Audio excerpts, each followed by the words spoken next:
Young Justice, am I right? Yeah, I know I'm a little tardy to the party on this one. But this story begins like so many others, a recommendation from a friend. A friend of mine gave me an ultimatum. I either watch Young Justice or I watch Andor.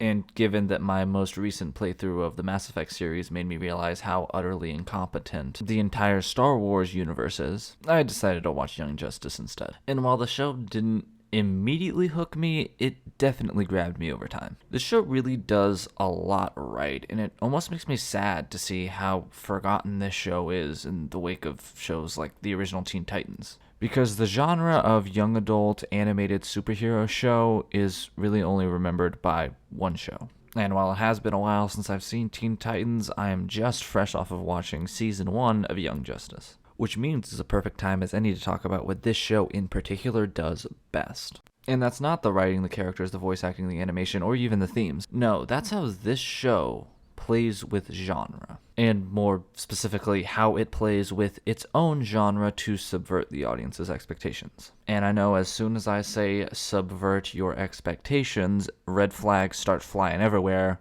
and everybody points at this little movie. But to illustrate my point, I'm going to reference another movie by the same filmmaker.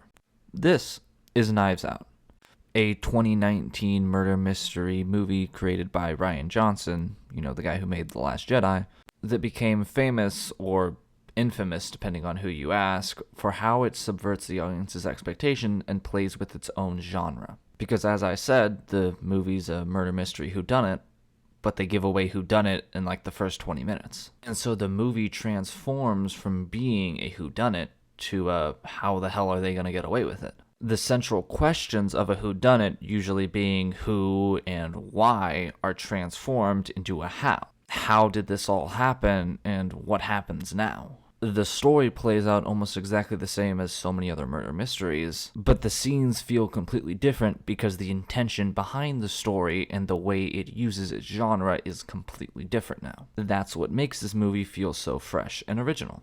But what does this have to do with Young Justice, you might be asking? Well, Young Justice, in a not too dissimilar way, subverts its own genre in a similar way.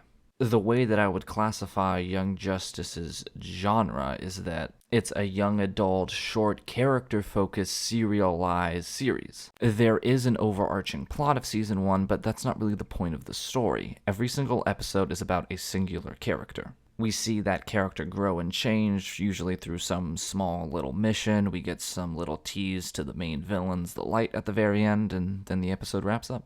This is what makes the characters so interesting, memorable, and fun, is because episodes are dedicated to getting the audience to like them. The very first episode of the series, Independence Day, has a lot of goals, but one main goal above all else. Get the audience to like Kid Flash, Robin, and Aqualad. And the second episode is more or less the same, but replace those characters with Superboy.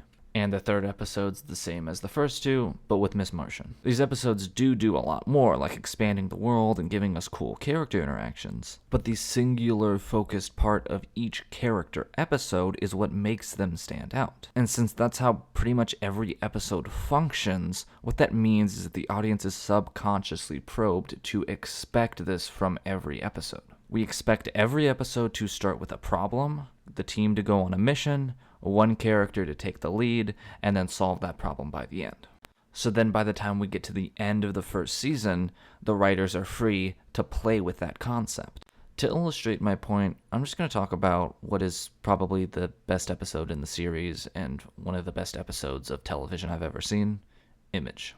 Image is episode 21 of season 1, and from the very beginning we can tell that this is going to be a Miss Martian-centric episode. Black Canary exposits in the very beginning what her entire character arc is going to be about, which is hiding her true form among humans. Which starts because of an actually really funny joke where Green Arrow and Black Canary see what they think is security footage of Black Canary making out with Superboy, only for it to be revealed that it was actually Miss Martian pretending to be Black Canary, because I imagine that's how Superboy gets his rocks off. I mean, I'm not blaming him or anything. I applaud him for having the courage to ask that of his girlfriend. The rest of the episode plays out more or less the same as any other episode where the team gets contracted to go on this mission on the other side of the world. In the beginning, we see that they're going to run into Simon, who was a big rival to Miss Martian and somebody she's beaten in the past, once more reinforcing that, oh, this is going to be a Miss Martian-centric episode. Further emphasized when we get to this old farm where we get to learn how Megan learned about her history, where she got her catchphrase from, where she got her human form from, and how she was basically raised on earthly sitcoms that taught her about the world of Earth. The ranch owner further expositing on this idea of her not being who she truly is, yada yada yada. Once more, the episode's path seeming quite clear. This is all building up to Miss Martian having to accept herself as a Martian and stop hiding as a human. But that's when we get the reversal.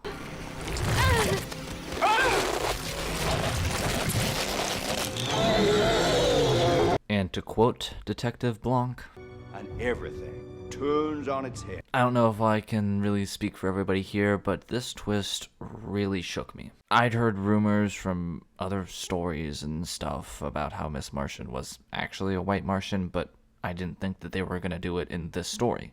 It just felt like too late in the series to try and pull this reversal on us, but this reversal is what makes it so interesting. Not only because it makes sense for what the show had been building up to, not only because it's a twist on what we'd been expecting, and not only because it retroactively makes so many previous scenes make even more sense.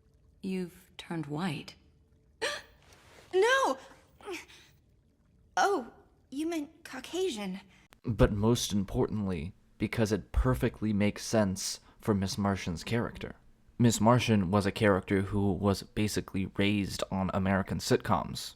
You know, a medium that glorifies and only expresses conventionally attractive people doing perfect things. She even says as much at the end of the episode in a kind of fourth wall breaking line. The reason why this reversal works so well is because it is thoroughly unexpected, but perfectly makes sense. At least for me, that is. I'm sure there's tons of people out there who saw this coming from a mile away, but for me, this was unexpected. And that's mostly because I thought I knew how the episodes flowed. The episodes had been pretty predictable, but in that predictability is where the writers are able to create twists and turns. And these twists and turns are perfect subversions because they lead to better outcomes. A version of this episode that's all about Miss Martian being a green Martian and having to accept that is much worse than this. And the further drama that gets mined from this later on. Queen Bee blackmailing Miss Martian with this knowledge, and Miss Martian herself having to reveal this information at the end of the first season is much, much more interesting than I thought it was going to be, and it is really great drama. This final scene with her and Connor basically being the final little tie of the bow on top of the gift that is this episode. The reveal coming full circle as it's also revealed that Connor knew about this the entire time.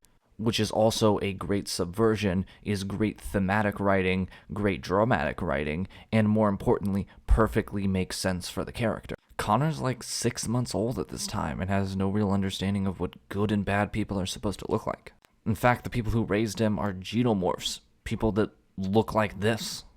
So, of course, he wouldn't be off-put by Miss Martian's white Martian form.